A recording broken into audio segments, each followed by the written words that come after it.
ba kayo mga bata? Opo, teacher! Mabuti naman kung ganon. Bago tayo magsimula sa ating diskusyon, ay meron akong aktibidad. Ang ating aktibidad ay gusto ko na obserbahan niyo ang mga larawang ito dahil mamaya ay mayroon akong katanungan tungkol ito. Tapos na ba kayong mag-obserba mga bata? Opo, teacher! Ano ang napansin niyo sa larawan? Okay, Trisha? Ang kanilang mga pananamit po, teacher. Ang kanilang mga pananamit. Ano ang maaaring dahilan kung bakit iba ang kanilang pananamit noon kaysa sa mga kababaihan ngayon? Okay? Hindi po namin alam, teacher.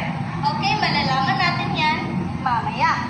So, ngayong araw ay bago tayo magpatuloy sa ating diskusyon, ay basahin muna natin ang layunin para sa araw ito. Pakibasa mga bata.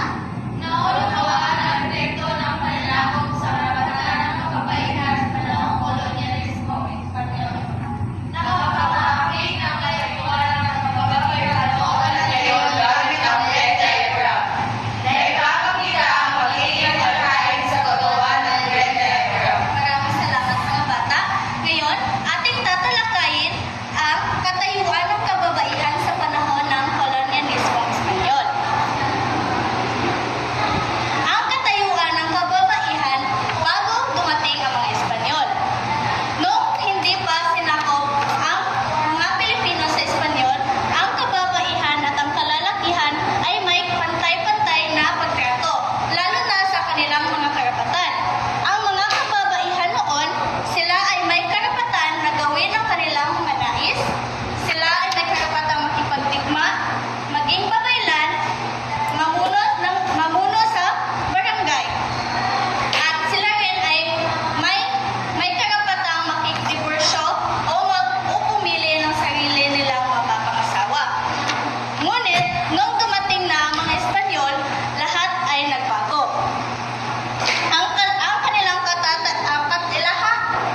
aking tinatalakay mga bata?